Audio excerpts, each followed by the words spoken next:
Tardes, bienvenidos a esta segunda reunión del ciclo del Instituto Superior de Estudios Religiosos, ISER, sobre figuras bíblicas en la tradición judeocristiana. Hemos tenido ya una reunión eh, de la tradición de la Iglesia Ortodoxa Latina referida a la Virgen María, y hoy vamos a tener una presentación a cargo del doctor Jaime Borges sobre un personaje del Antiguo Testamento, el profeta Jonás. El doctor Jaime Borges es un especialista en historia de la medicina eh, an- antigua, medieval, pero también contemporánea, muy amplio en ese sentido su currículum, pero sobre todo él ha estudiado toda la carrera en el seminario rabínico de estudios judaicos y conoce muy bien todas estas relaciones entre la religión judía, los textos sagrados y algunos aspectos de la medicina. Él siempre suele orientarse en ese sentido, no sé cómo será hoy, pero en cualquier caso sus posiciones siempre tienen ese interés de conectar ambos aspectos. Así que es una presentación porque es muy conocido en ISER, hace muchos años que participa activamente. Le damos la bienvenida y te escuchamos. Bueno, yo les agradezco muchísimo la invitación, en particular Celina, y les agradezco a todos la presencia. Le doy la bienvenida a Daniel, que se acaba de unir también. Eh, Ante la convocatoria de Celina respecto de la elección de una figura bíblica, a mí me gustó la idea de poder dedicar algunos minutos a trabajar sobre la figura del profeta Jonás. El profeta Jonás no forma parte del conjunto de lo que se llama colectivamente en hebreo Trei Azar, y que son los 12 profetas menores, que es una especie de microcorpus dentro del corpus de profetas bíblicos. Los mayores son Isaías, Jeremías y Ezequiel, y los menores son exactamente 12 profetas. Uno de ellos es Jonás. Eh, Mi maestro de ley decía que no son profetas menores porque tengan menor importancia, sino simplemente porque los escritos que se conservan de ellos tienen una menor cuantía, son menos extensos. Y este texto en particular es un texto que a mí siempre me ha llamado mucho la atención y vamos a usar un término de los que se están usando en este momento, me ha interpelado. Y me ha interpelado en diferentes momentos por diferentes cosas a medida que mi vida fue transcurriendo y fui pasando digamos, en diferentes ciclos vitales. Eh, eh, las figuras, la percepción que yo tengo de las figuras bíblicas no tienen que ver tanto con la impronta teológica con la cual probablemente muchas de ellas fueron inspiradas o escritas, tiene más que ver con cuestiones profundamente humanas. Es decir, yo estoy en este sentido menos cerca de los libros de teología y mucho más cerca de la visión que tuvo en su momento Eric Fromm en un libro como Y seréis como dioses, acerca de cómo encarar desde una mirada antropológica los temas bíblicos, o para decirlo de otra manera, un libro que me partió la cabeza, por usar una expresión coloquial, cuando lo leí a los 18 o 19 años en el seminario. Y también se emparenta con algunas de las interpretaciones que en su momento hacía Jaime Barilco. Hay un libro de Barilco que se llama Historias de Amor y Abandono, que recrea personajes bíblicos y los recrea no desde la perspectiva ortodoxa judía, sino desde la perspectiva humana que ellos evocan. En este contexto general, un poco para fijar una especie una suerte de marco teórico para lo que voy a decir, lo que me importa es la interrogación del personaje acerca de las circunstancias del personaje y las cosas que al personaje le pasan. Y estos personajes que quedan escritos en un texto que con el tiempo queda cristalizado son sujetos de interrogación, y les pasa lo mismo que le pasa a cualquier obra de arte clásica, a la cual uno puede preguntarle y repreguntarle, y se da cuenta con que la obra de arte tiene agencia, la obra de arte devuelve algo, Por supuesto, no es que la obra de arte devuelva porque esté viva, digamos, la Gioconda no está viva, es un cuadro, es un conjunto de pinturas. Eh, la estatua del David, o más aún en el caso, lo que más me impresiona a mí, la estatua del Moisés, eh, es un conjunto de carbonato de calcio, o sea, es un poco de mármol tallado, pero como todos sabemos, las obras de arte interpelan a la persona que las está mirando, las está escuchando, las está tocando, y le devuelven cosas personales, y tiene ese profundo impacto porque esa interpelación, esa respuesta, depende de las cosas que le están pasando a uno. Entonces uno descubre que la obra de arte impacta de manera diferente en diferentes personas, y también descubre que a lo largo de la vida, la misma obra de arte impacta de manera diferente en uno mismo. Yo nunca perdí de perspectiva los ojos de ese Moisés en, en la iglesia de Roma, esta que está a 3 cuadras del foro romano, esos ojos que parecen mirarlo a uno a medida que uno se va desplazando eh, por dentro de la iglesia, y parecen interrogarlo a uno, y uno a veces recuerda que es nada más que un poco de carbonato de calcio tallado, pero en realidad le está interrogando sobre cosas muy profundas que uno tiene, sobre cosas privadísimas que a veces uno ni siquiera puede compartir con la persona que lo está acompañando para mirar esa obra de arte. Yo creo que eso es lo que transforma una obra de arte en una obra de arte clásica, no solamente la capacidad de respuesta, sino la capacidad de evocar preguntas. Bueno, en ese suerte de marco teórico eh, eh, previo es que yo siempre he leído el libro este de Jonás. El texto habla sobre un individuo llamado Jonás, lo estoy poniendo en castellano, el nombre en hebreo es Iona, Iona acentuado en forma aguda, Iona significa en hebreo paloma, así que es Jonás, hijo de Amitai, y el nombre del padre tiene la raíz hebrea triliteral de la misma, que es la misma palabra de la palabra emet, que es la palabra verdad.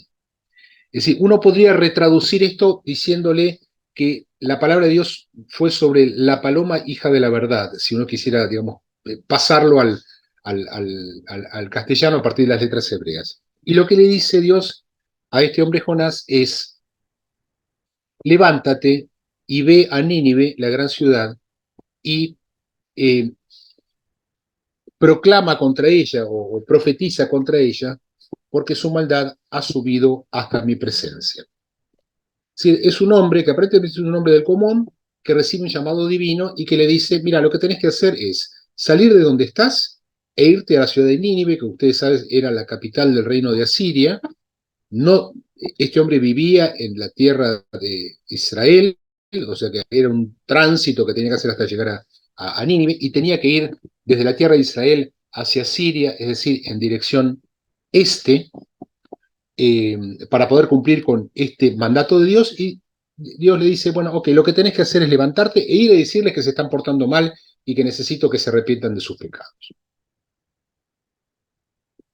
Bueno, a veces uno podría decir: Dios mío, líbrame de los mandatos, ¿no? De los mandatos divinos y de los mandatos de todo tipo. Jonás efectivamente se levanta, y no se levanta para ir hacia Nínive, sino que se levanta para escaparse de la faz de Dios, o de delante de Dios, estoy leyendo y traduciendo al mismo tiempo, para escapar hacia la ciudad de Tarshish. No queda claro dónde quedaba la ciudad de Tarshish en este momento, hay hipótesis varias. Algunos decían que la ciudad quedaba en lo que hoy es la costa de Turquía, algunos decían que quedaba en algún sitio en la península ibérica, algunas la identifican con la ciudad antigua de Tartesos. Lo que queda claro es que el mandato que tiene es para ir a Nínive en sentido hacia el este, y lo que hace básicamente Jonás es escaparse hacia el oeste, es decir, en sentido contrario. Y cuando se está escapando, dice el texto, se está escapando de la presencia de Dios. Y acá empiezan a aparecer algunas palabras muy significativas en este texto. ¿Qué es lo que hace para escapar del mandato de Dios? Desciende hacia la ciudad de Yafo. La ciudad de Yafo, mencionada en este texto bíblico, existe hasta el día de hoy. Quienes conozcan Israel saben que está exactamente al sur de la ciudad de Tel Aviv.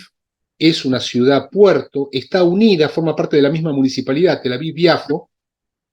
El puerto existe hasta el día de hoy, es una ciudad antigua, es una ciudad bellísima, y en tiempos de Jonás, digamos posiblemente el siglo VII u VIII antes de la era común, era un puerto importante dentro del Mediterráneo. Sigue siendo hoy, ya no es un puerto tan importante, es un puerto deportivo, si se quiere, pero un sitio, digamos, hermoso para conocer.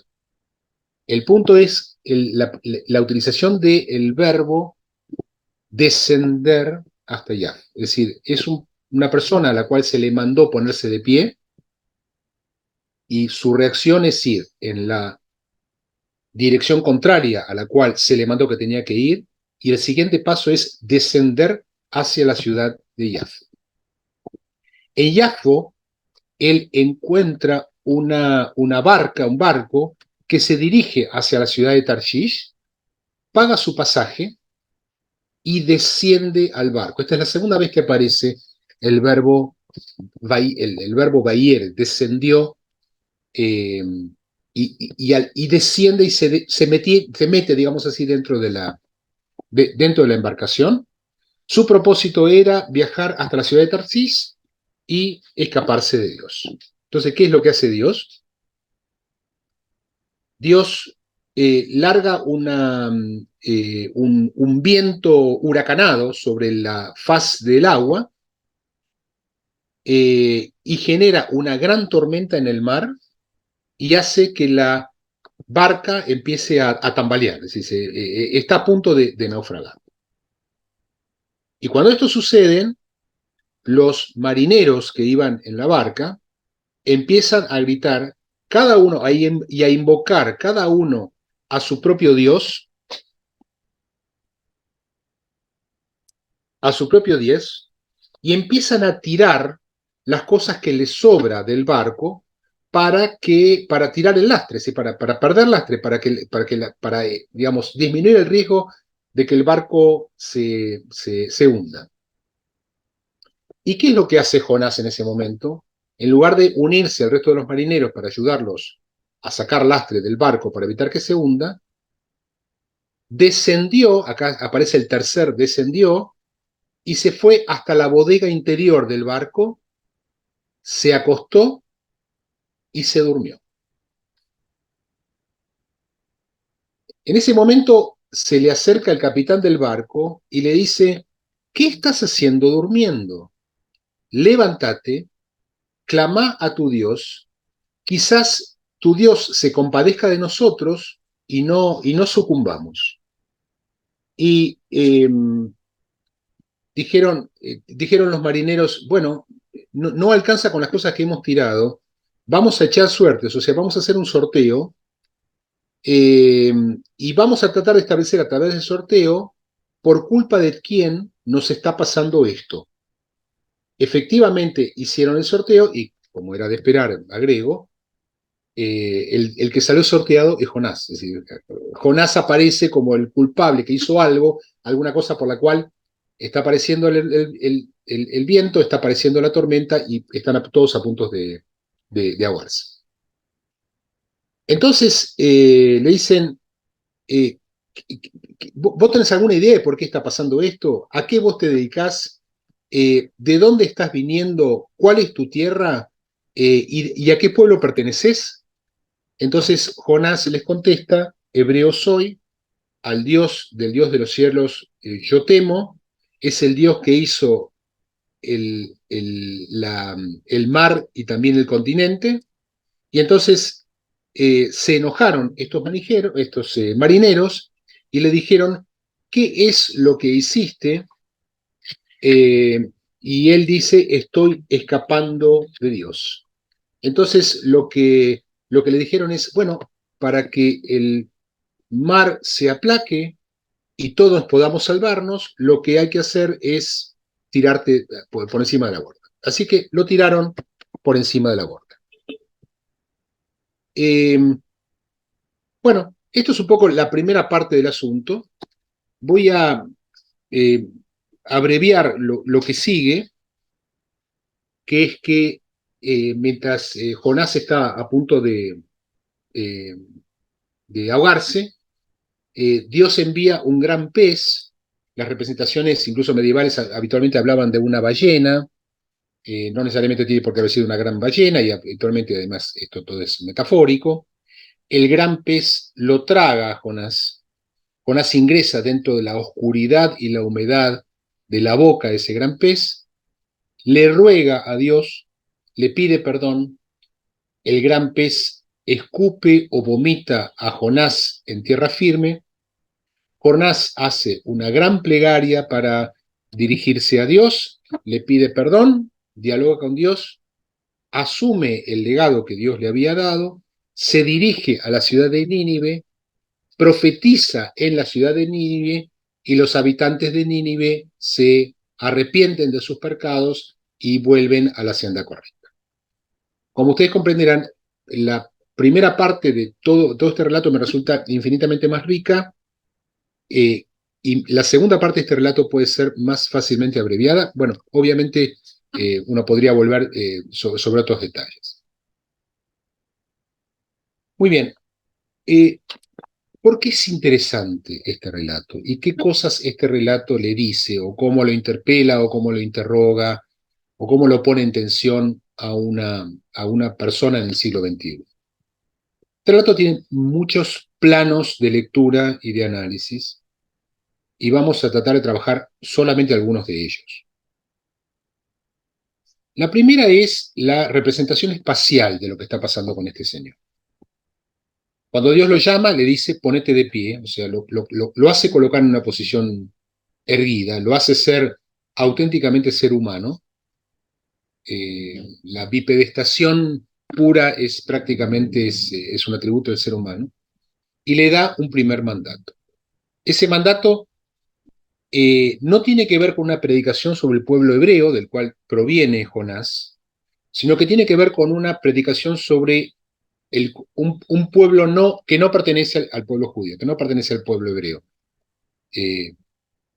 Esto se inscribe en una fase de la literatura bíblica que tiene que ver con el pasaje de los mensajes nacionales a los mensajes internacionales. Ustedes saben que hay profetas que predican sobre sobre temáticas nacionales y solamente al propio pueblo. Es el caso de Moisés, por ejemplo. Es el caso de Samuel. Y cuando los textos bíblicos se van haciendo cada vez más tardíos, sería la palabra, no, más tardíos. Cuando digo bíblicos me refiero al Antiguo Testamento, perdón, ¿no? En este caso. Cuando los textos bíblicos del Antiguo Testamento se van haciendo más tardíos, hay un giro hacia la mirada universal de los procesos de redención. Cuando Isaías habla de un tiempo de bondad, de que el lobo yacerá con el cordero, etcétera, etcétera, está hablando de un tiempo que la paz y una especie de paz universal sobrevendrá sobre el mundo entero, no solamente sobre los judíos. Cuando Ezequiel habla, le habla a un mundo entero. Es decir, todos los profetas que predican para un mundo general, más allá del particularismo judío, son parte de la fase final de la etapa profética en el pueblo de Israel. Es decir, hay un pasaje de lo nacional a lo internacional. Ese es el primer nivel, primer comentario. El segundo comentario es, desde el posicionamiento espacial que esto tiene, y esto es muy interesante verlo con un pizarrón, cuando uno va dibujando las etapas de este texto. Jonás pasa de estar sentado, pues si no, no hubieran dicho que se ponga de pie, a la bipedestación, lo cual lo convierte en hombre. Pero después empieza un proceso paulatino de descenso. Y ese proceso paulatino está marcado en un análisis de texto básico por la repetición de la palabra y bajó, vayere en hebreo, y bajó. Hay un bajó, un bajó, un bajó. Es decir, hay un bajó hacia la ciudad de Yafo, a lo mejor él vive en una montaña, eso justifica el bajó. Hay un bajó hacia cuando se sube al barco, y aún dentro del barco, que ya está, digamos, prácticamente al ras del mar, el nivel del mar, hay un bajó todavía cuando en el momento en que la tormenta más arreciaba, él se mete debajo de la bodega y si faltaba algo más, no solamente se queda temeroso en la bodega, sino se acuesta a dormir, se acuesta y se duerme. Son dos verbos diferentes en hebreo. Se acuesta y se duerme. En la tradición hebrea, el sueño es algo muy parecido a la muerte. Se asemeja o se remeda a la muerte porque es como la desconexión casi absoluta, si se quiere, de los sentidos para con el medio ambiente. Tanto es así que en la liturgia judía posterior, la primera oración que dice un judío cuando se levanta a la mañana, dice, eh, te agradezco, Señor, que me has retornado el alma. Te agradezco, Señor, que me has retornado el alma. Y eso es porque la oración se dice después de dormir, como si uno hubiera perdido el alma, o sea, si hubiera muerto en el momento del sueño. Ok. Entonces, el tipo llega a 4 niveles de absoluta desconexión y de descenso en su categoría humana, y llega a eso de una manera sumamente simbólica, pero llega a eso porque recibe un mandato. En algún determinado momento, el jefe de los marineros lo va a buscar y le dice, ¿qué estás haciendo? Digamos, cuando todos están tratando de hacer cosas para poder salvarnos colectivamente, porque nadie se va a salvar solo, cuando nos vamos a salvar colectivamente, lo que vos estás haciendo es dormir. ¿Por qué no estás rezando con los otros? ¿Por qué no estás trabajando con nosotros? ¿De dónde ven? ¿Quién sos vos? Esta también es una de las grandes preguntas que aparecen en este texto. ¿Quién sos vos? ¿De dónde venís? Pero ¿quién sos vos? Y ahí él confiesa que en realidad no solamente cómo se llama, de dónde viene y demás, sino que confiesa que en realidad él ha desairado al Dios en el cual cree, desafiando el mandato que él tenía y haciendo lo opuesto que Dios le había pedido. Entonces, una vez que asume cuál es su error, su transgresión, su cobardías, etcétera, etcétera, ahí entonces dice, ok, yo soy el responsable de todo esto, tírenme a mí, y cuando lo tiran al agua, entonces el agua se calma. El tercer nivel de análisis tiene que ver con una cuestión vinculada con la oscuridad, el nacimiento, la muerte y el renacimiento. Eh, metido, metido adentro de la bodega del barco, está como protegido por una estructura externa y en la más completa oscuridad. Metido adentro de la bodega del barco y dormido, está protegido por esa estructura externa con la idea de que nada le va a pasar, no va a poder pasarle porque la estructura externa existe. Tirado al agua, vuelve a estar en una especie de estado de gran oscuridad, rodeado de agua, eh, tragado por el gran pez, pongamos la ballena, si fuera el caso, eh, vuelve a estar en un estado en una cavidad, en un estado de oscuridad y rodeado por agua que está adentro de la ballena, que es la que está en la boca, o no sé cómo se llama, de la ballena. Y después, todo esto se parece mucho, en términos metafóricos, a un bebé adentro del vientre de su madre. Un bebé rodeado de oscuridad, un bebé en procura de tranquilo de que alguien lo va a sostener y lo va a cuidar, un bebé rodeado de paredes que teóricamente lo protegen, un bebé rodeado de agua. Todas estas aguas son simbólicamente algo parecido al líquido amniótico de un bebé adentro del vientre de su madre. Pero hay un momento en que él asume las cosas que están sucediendo y dice, bueno, este soy yo, así me llamo yo, esto es lo que yo tengo que hacer, y es en ese momento donde el pez grande lo escupe o vomita, traducciones alternativas, en tierra firme. Es decir, en términos simbólicos, lo hacen hacer.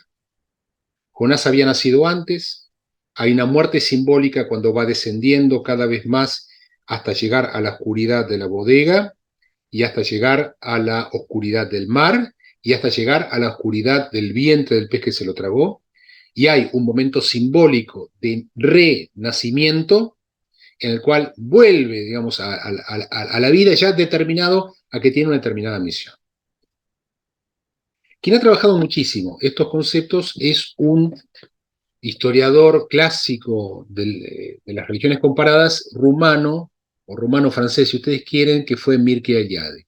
Y probablemente todos los que están aquí presentes han leído El mito del eterno retorno, Lo sagrado y lo profano, eh, y numerosos textos de él acerca de la alquimia y algunas novelas que también escribió.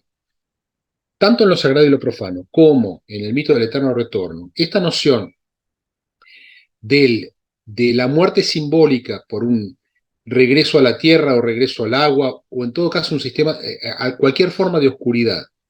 Esta muerte, eh, esta creación, digamos, simbólica en un sistema protegido, oscuro y lleno de agua.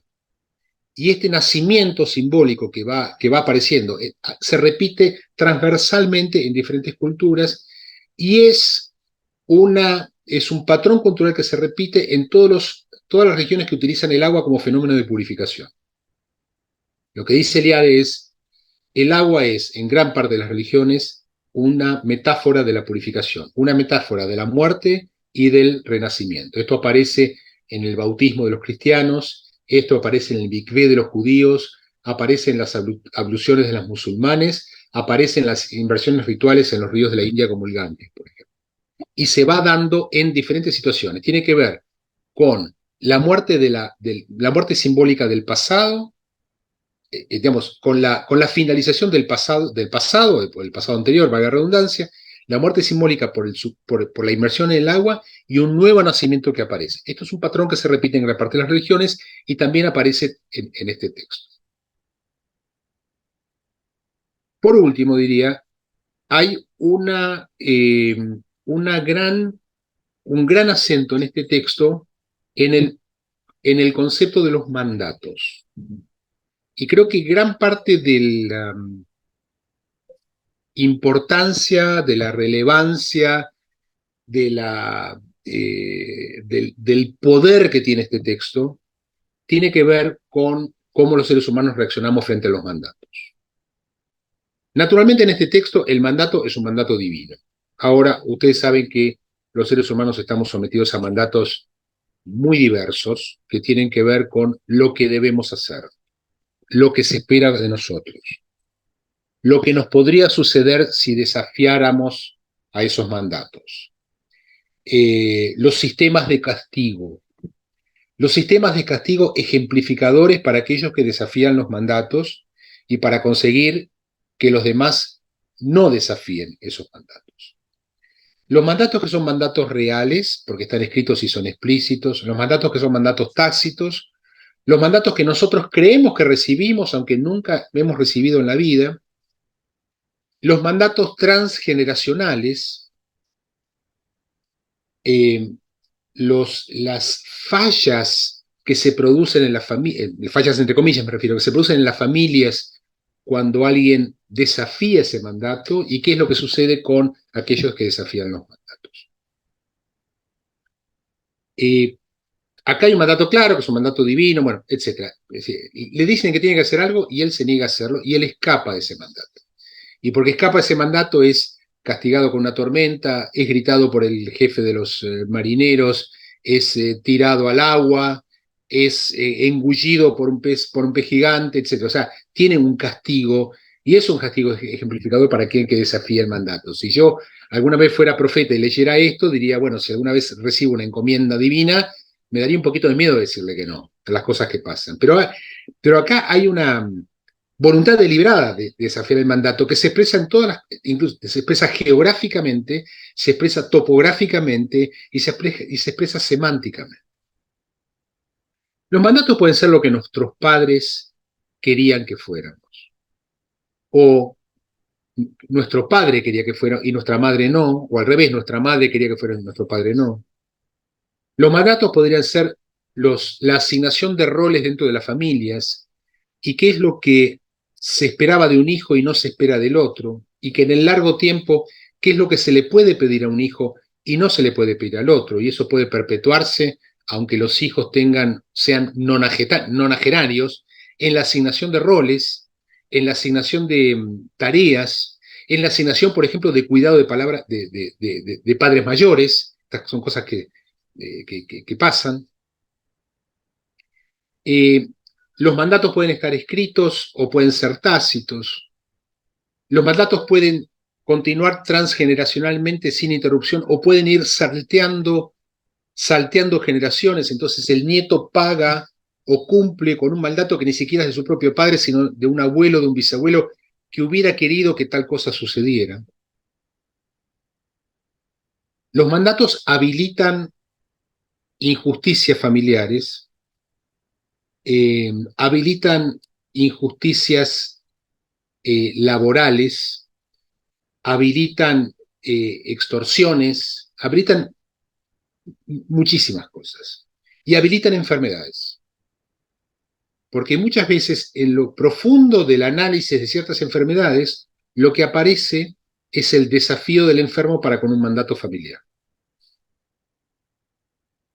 El desafío del enfermo para un mandato familiar. En el curso de los últimos 3 meses he conocido 3 personas que, habiendo percibido que habían desafiado un mandato familiar, se enfermaron de enfermedades autoinmunes cuya común denominador es la agresión contra el propio cuerpo.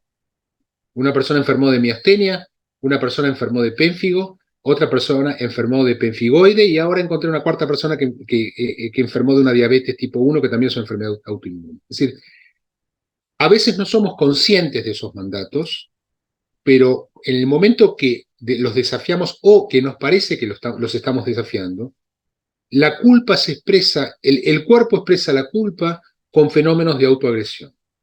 No estoy diciendo que todas las enfermedades autoinmunes respondan a esto. Lo que estoy diciendo es que, curiosamente, los últimos 3 meses encontré, no son 3, técnicamente son 4 personas que enfermaron de este tipo de enfermedades extrañas. Toda gente cerca de los 60 años, toda gente que antes o después tuvo que hacerse cargo de padres muy mayores, eventualmente en algunos casos de colocar a padres mayores en internaciones en geriátricos, y que después de este tipo de situaciones, o que vivían lejos, geográficamente lejos de sus padres mayores y no pudieron curarlos, y que de alguna manera esos mandatos, o haber faltado al mandato familiar, terminó influenciando significativamente para que adquieran una enfermedad que claramente no tenían antes y cuyo común denominador para todas las enfermedades que acabo de nombrar es la capacidad de agresión contra el cuerpo en sí mismo. Hoy a la mañana estaba pensando en esta charla y sobre el tema de los mandatos, que es el tema que más me importa de todo esto, y estaba recordando una máxima que se le atribuye al general José de San Martín, que decía: serás lo que debas ser, y si no, no serás nada. Yo creo que todos en la escuela primaria hemos estudiado esto casi como un mantra, ¿no? No sé si era parte de las máximas a su nieta Merceditas o no, pero es una frase, digamos, no sé si dicha por San Martín o atribuida a San Martín. Ok, la máxima también es sujeto de análisis. ¿Qué es lo que uno debe ser? ¿Quién fija lo que uno debe ser? ¿Son los otros los que lo fijan en funciones de mandatos? ¿Es uno mismo el que cree o se cree a sí mismo como que debe hacer alguna cosa y es la misión de uno? ¿Eso es así a toda costa? ¿Eso es así de una misma manera y a lo largo de toda la vida? Esa es respecto de la primera parte de la máxima. Y la segunda parte es, ok, ¿y si no soy lo que puedo ser? Entonces no soy nada. Digamos, la vida se ejerce en términos dicotómicos, es serás lo que debas ser y si no, no sos nada. Y ponerle que intenté hacer alguna cosa que me dijeron que creía hacer y no llegué, o que yo me impuse a hacerlo y por circunstancias de la vida las que fueran, no conseguí. Eso me condena a hacer nada. La máxima es bastante popular, la hemos aprendido todos, creo que forma parte de nuestra educación primaria más temprana, porque claro, está al servicio de crear una conducta del deber y de la responsabilidad en niños en edad escolar. Pero uno cuando se pone más grande y se ha tropezado varias veces y se ha equivocado y ha ido para adelante y para atrás, algunas veces ha acertado y muchas veces ha errado, uno ha dañado y ha sido dañado. Es decir, le ha pasado la vida misma, que tiene de cualquier cosa menos perfección, y nos recuerda que somos cualquier cosa menos perfectos. ¿Podemos sostener nosotros esa misma máxima como máxima de vida? Porque esa máxima conduce a la posibilidad de que si alguien considerara que no consiguió lo que se esperaba de él o ella, sienta un genuino fracaso en términos vitales. ¿Es real ese fracaso? ¿Podrían hacerse otras cosas? ¿Podría hacerse, como dice el GPS, recalculando? Digamos, uno puede pegar un recalcular en algún momento de la vida cuando las circunstancias de la vida de uno han cambiado, cuando a uno le han pasado cosas, cuando uno se ha equivocado, cuando la gente con la cual quería hacer algo no está más o ha fallado, no sé, lo que sea. Entonces, me parece que una de las cosas que más pega en este texto es esta parte del concepto del mandato. El mandato de quién, el mandato para quién, el mandato emitido por quién. El mandato es heterónomo en términos kantianos, el mandato es autónomo. ¿Qué cosas habilita el mandato? Si yo creo que yo tengo un mandato para hacer cierta cosa y eh, esa cosa para hacerla implicara generar daño a los demás porque, bueno, porque tengo un mandato, no sé, el que fuera, ¿ese mandato está justificado? Digamos, si Pol Pot en Camboya quería hacer una revolución para que los intelectuales no estuvieran más al frente del poder y Camboya fuera de los, ¿cómo se llama? De los campesinos. ¿Eso habilitaba a matar 3 millones de personas por el solo hecho de que sabían leer y escribir y usaban anteojos? Digamos, porque eso justifica incluso cualquier atrocidad. Entonces, me quedé pensando también, y con esto termino, por qué este texto está incluido, el texto que, repito, es un texto bíblico del área del sector de los profetas, está incluido también en las lecturas de los profetas que se hacen en la tarde del Día del Perdón en la liturgia judía. Se lee completo y además hay un enorme prestigio para ser llamado a la lectura pública de este texto. Es decir, la persona que lee este texto en la tarde del Día del Perdón en la liturgia judía adquiere una especie de posición de honor, o no voy a decir de privilegio, pero digamos es honorífico ser llamado a esta lectura. Porque en el caso del Día del Perdón, la pregunta también es la misma, también tiene que ver con los mandatos, porque la pregunta es dónde está uno respecto de las cosas que uno se propuso. Y ahí entonces voy al título de esta presentación y cierro. Uno puede tener una mirada antropológica de los textos bíblicos marcada por dos preguntas que son clave en el texto bíblico, por lo menos en el Antiguo Testamento. Una pregunta es es una pregunta y una afirmación. La pregunta es la pregunta que Dios le hace a Adán cuando Adán se esconde después de haber comido del fruto del árbol de la sabiduría del bien y del mal. Y la pregunta que le hace Dios a Adán en el texto bíblico en hebreo es la palabra ayeka. Ayeka significa ¿dónde estás? Es obvio que hay una parte de humor bíblico que Dios no tiene que preguntarle al individuo que está escondido dónde está, porque se supone que si Dios es omnisciente, sabe dónde está todo. No tiene que preguntarle. La pregunta no es para que Dios sepa dónde estás. La pregunta es para que Adán se pregunte a sí mismo dónde estoy. Entonces, gran parte de este tipo de textos están articulados sobre la pregunta ¿dónde estás vos? Cuando las cosas pasan en tu mundo, cuando el mundo se cae, cuando hay pobreza, cuando hay enfermedad, cuando hay muerte, cuando hay desolación, cuando en tu familia hay reyertas, cuando hay discusiones, cuando pasan las cosas, las más grandes y externas, las más cotidianas y personales, ¿dónde estás vos? ¿Cuál es tu rol? La otra, del otro lado, no es una pregunta, es una afirmación que aparece en el patriarca Abraham, en el episodio en el cual llevó a Isaac para un presunto sacrificio que nunca se concretó, que es la repetición por espacio de 3 veces de la palabra hebrea hineni, que significa estoy aquí, heme aquí o estoy aquí. Entonces, La gran dinámica de la Biblia, y creo que eso es lo que lo transformó en un texto clásico de hace tantísimos años, es que nosotros como seres humanos estamos entre la IECA y el INENI. Estamos entre la pregunta de ¿dónde estamos cuando pasan las cosas en nuestro mundo y qué hacemos con ellas? Y si somos capaces de decir, heme aquí, aquí estoy. O sea, estoy respondiendo a las cosas que están sucediendo. Estoy en mi lugar, estoy ejerciendo mi rol y demás. Así que bueno, entre los temas de mandatos, entre los temas de descensos, entre los temas simbólicos de muerte y renacimiento, entre los temas de la pregunta de dónde estamos y la pregunta de si estamos y estamos, es que se desenvuelve esta charla. Muchas gracias por su atención. Gracias, Jaime, por esta charla tan profunda y que va más allá de un texto bíblico con una aclaración puramente teológico-religiosa, sino que tiene un alto contenido antropológico y ético para cualquiera, aunque no sea judío, aunque no sea religioso, aunque no sea creyente.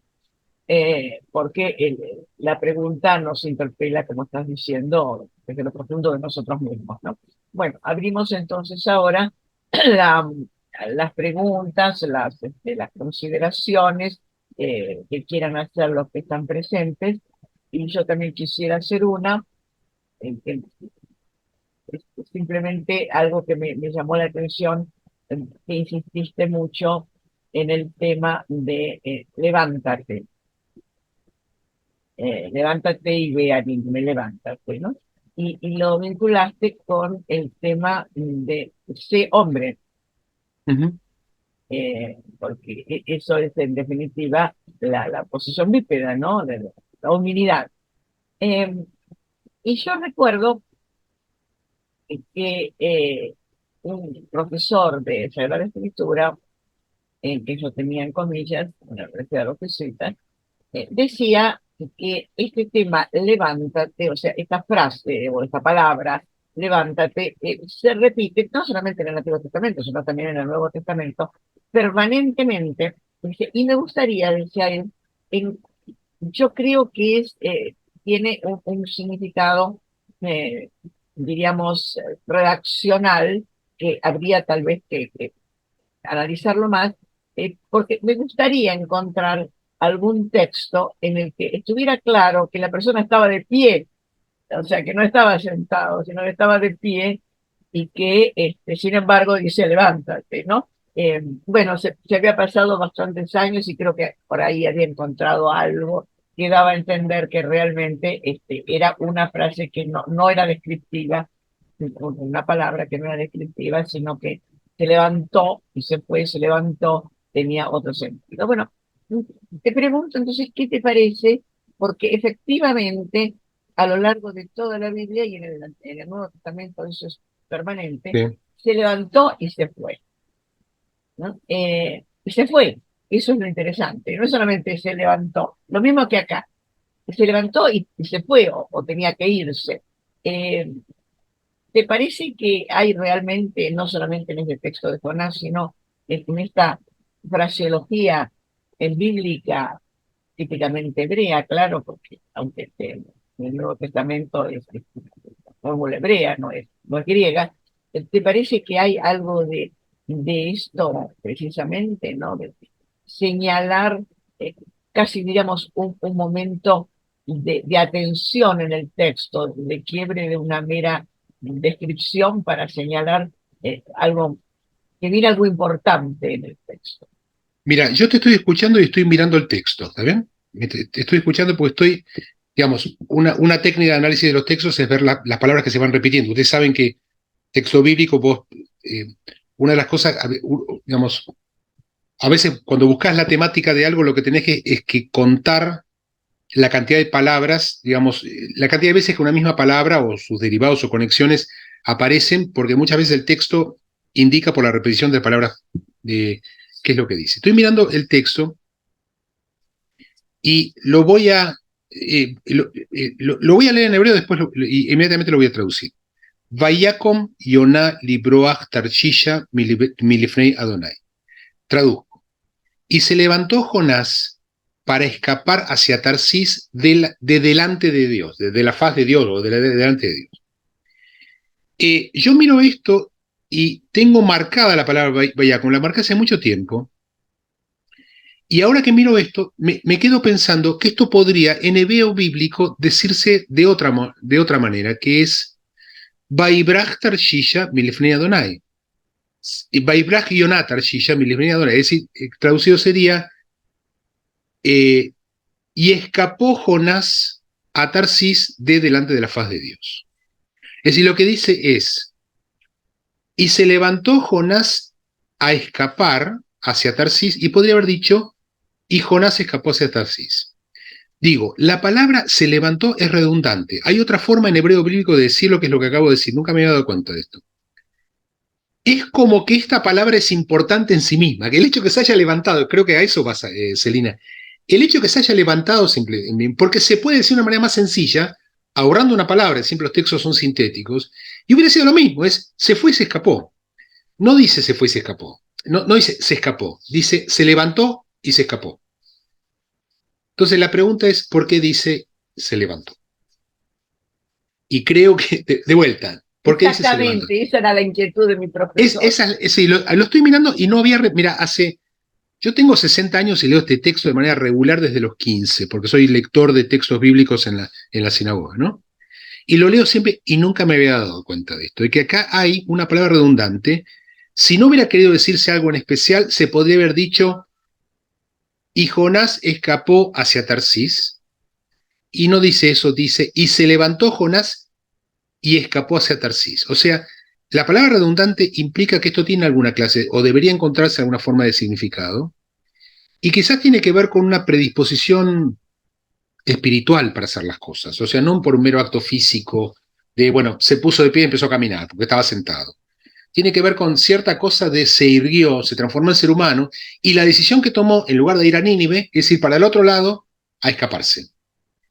Esto es lo que me parece. Habría que encontrar si este mismo verbo, esto se hace con las concordancias, esto se puede hacer, antes lo hacíamos con unos libros que pesaban 4 toneladas cada uno y necesitamos 4 mesas para poder apoyarlos. Hoy hay, ya hace mucho tiempo que hay concordancias en internet disponibles, que es que uno busca la palabra y ve dónde más se repite para buscar cuáles son los significados que aparecen en diferentes lugares. Esto sería muy interesante buscarlo en una concordancia. A ver cómo esto se repite en diferentes lados. De paso, es una herramienta hermenéutica talmúdica, esa que se acaba de decir, que se llama Gzerah Shavá, que implica que si una palabra aparece en un contexto enseñando algo y esa misma palabra aparece en otro contexto, ese segundo contexto tiene que ser necesariamente referido al primero para poder ser entendido. Es decir, uno busca las pistas de las cosas que no entiende usando palabras que se repiten en diferentes lugares, porque entonces saca el significado de uno para aprender el significado de otro. Es una de las reglas hermenéuticas que usamos cuando hacemos estudios talmúdicos. Bueno, creo haber respondido a la pregunta. Sí, Espero. gracias. Interesante el tema. Bueno, pregunto a los demás, ¿alguna otra pregunta, inquietud, etcétera? Por favor. Sí, a ver, adelante.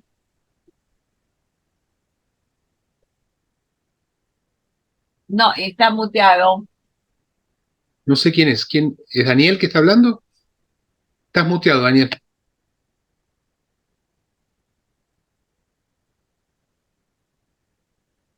Habilite el audio.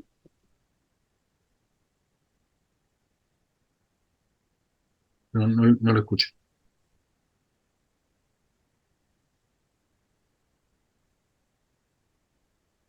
Le voy a mandar un chat a Daniel que diga. ¿Hay alguna otra pregunta mientras tanto?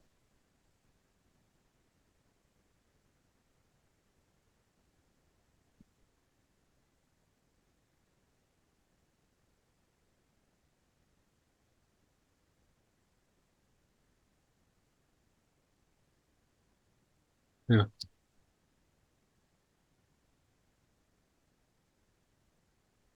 A ver si ¿alguna otra pregunta mientras tanto? Bueno, parece que no. Jaime, ¿por qué Nínive? ¿Por qué? Ah, bueno, muy buena pregunta. ¿Por qué Nínive? Nínive era la capital de Asiria. Asiria era uno de los países que tenían una doble situación. Primero era un imperio geográficamente muy extendido y militarmente muy poderoso, y además era en ese momento una especie de símbolo del pensamiento politeísta, por el tema del panteón, del panteón de dioses que la mitología sirio-babilónica tenía. En la época profética, la, la visión que los hebreos tenían de respecto del resto de los pueblos es que si los pueblos adoraban a muchos dioses, eso era pecaminoso. ¿Está bien? La visión que tenían era como que el politeísmo era pecaminoso. Esto era una visión muy chauvinista que los hebreos tenían, diciendo lo nuestro es lo mejor, lo demás es feo, malo, etcétera, hay que reconocerlo. Y a veces tenía que ver con que algunas de estas prácticas politeístas estaban asociadas, no, algunas de estas creencias politeístas estaban asociadas a algunas prácticas que para los hebreos eran abominables. Por ejemplo, el sexo entre hermanos, cosa que, por ejemplo, pasaba entre los faraones, entre los faraones egipcios. O eh, eh, práctica, esto está descrito en el libro de Tobit, o de Tobías, prácticas como, por ejemplo, matar a alguien y no enterrarlo para dejarlo como escarnio público. Esto aparece en el libro de Tobit. Otro de los eventos que hicimos en Elisa, me parece que fue el año pasado, charlamos sobre el tema del libro de Tobit. Ahí aparece que a alguien lo matan y lo dejan para que las bestias ferozas se lo coman, en una especie de castigo ejemplificador. Comentario, el mismo castigo ejemplificador usaron los romanos. De ahí la prohibición de descolgar a alguien de la cruz. ¿Sí? Eh,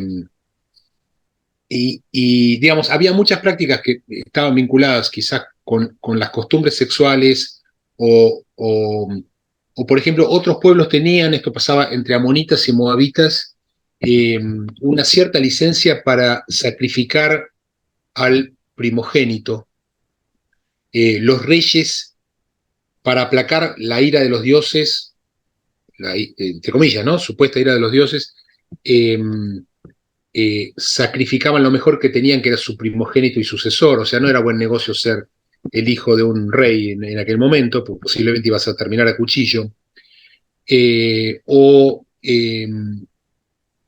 Digamos, este tipo de prácticas que para los antiguos israelitas eran prácticas genuinamente abominables. Entonces, Nínive representaba como la imagen de las cosas que el género humano no tiene que hacer, no tiene que hacer.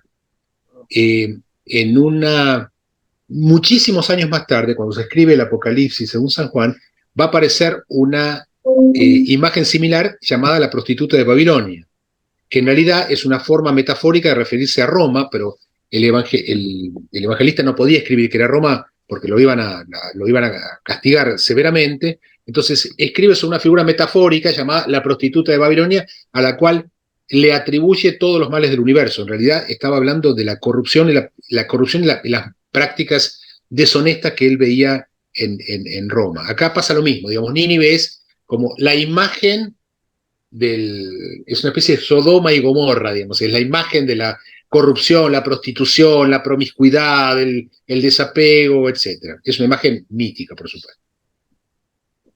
Uno puede dudar de que si esta historia fuera cierta y Jonás fuera para allá, genuinamente los habitantes de Nínive, a un tipo que venga desde Israel, le digan, bueno, sí, nos vamos a arrepentir. Digamos, uno puede dudar que eso suceda, pero no es el tema del texto, eso no es un texto histórico, es un texto de moral, si se quiere, de literatura moralista, ¿no? Claro, claro. Bueno, gracias, Jaime. Bueno, a ver qué Eh, pasó con ¿Estoy conectado ahora? Daniel, Ahora ahora se te escuchamos escucha, sí, perfecto. Ah, adelante. bueno, bueno, gracias. Disculpen mi impericia.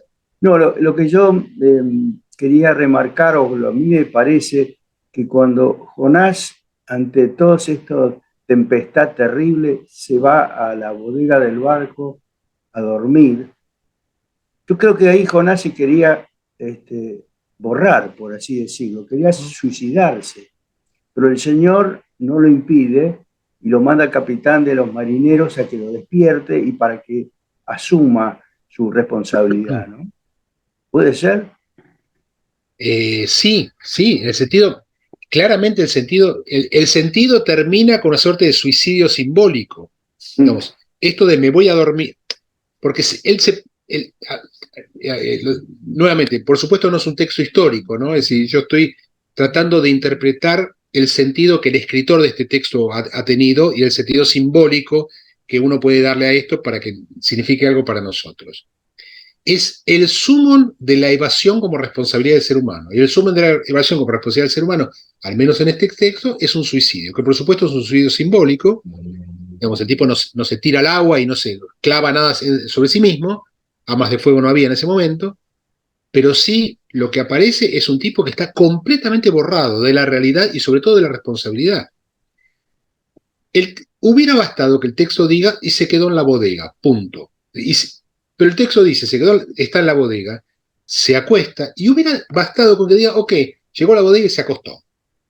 Le agrega, se quedó dormido.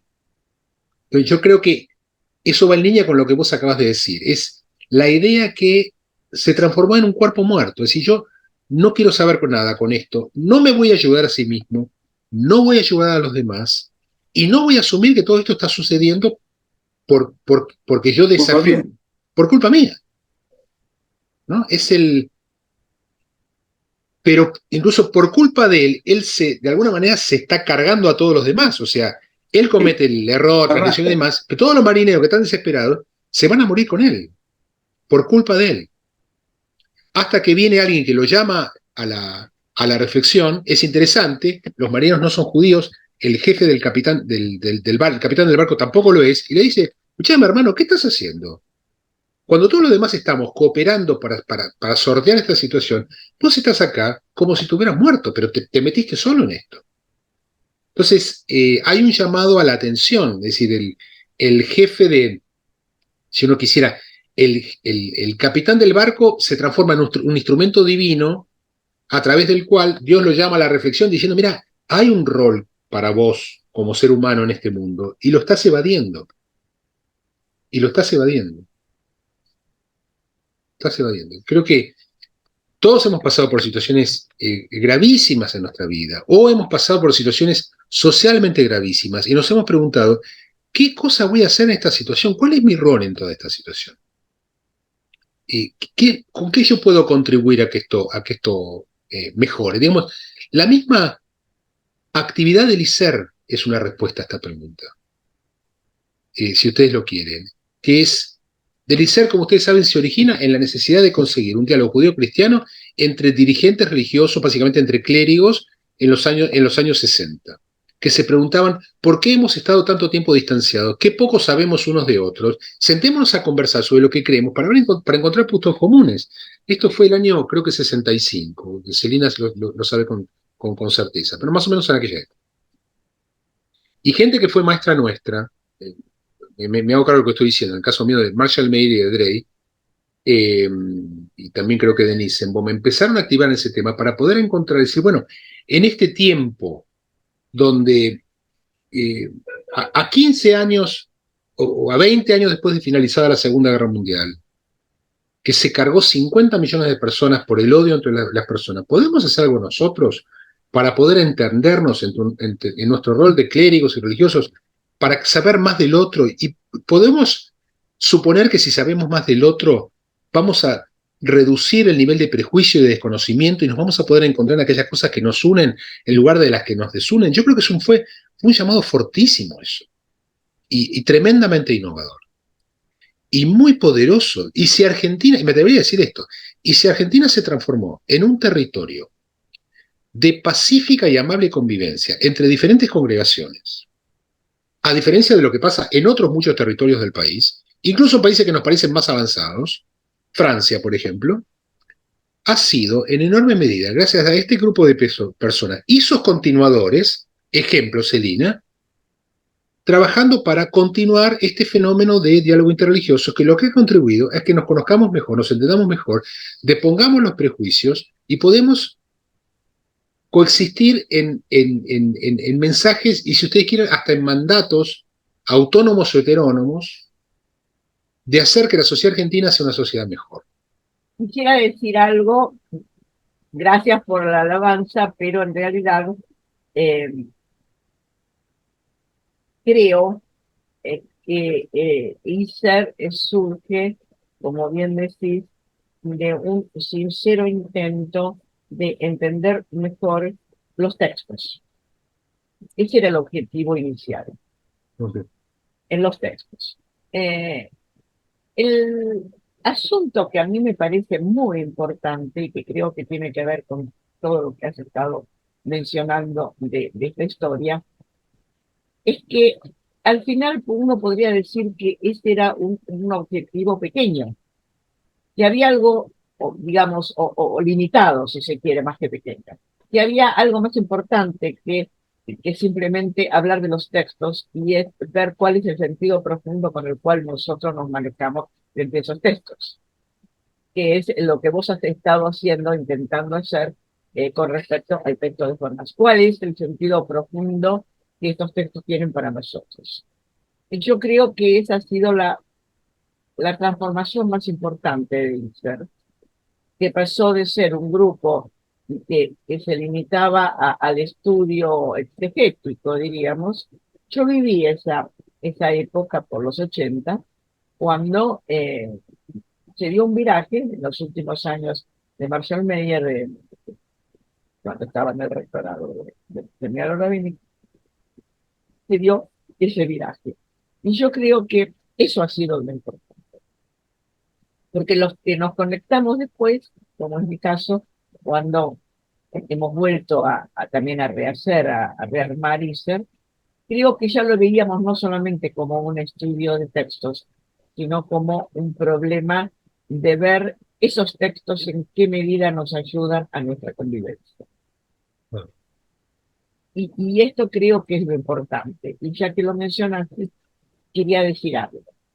Este año, 2023, se cumplen 20 años en que yo escribí un texto histórico sobre ISER.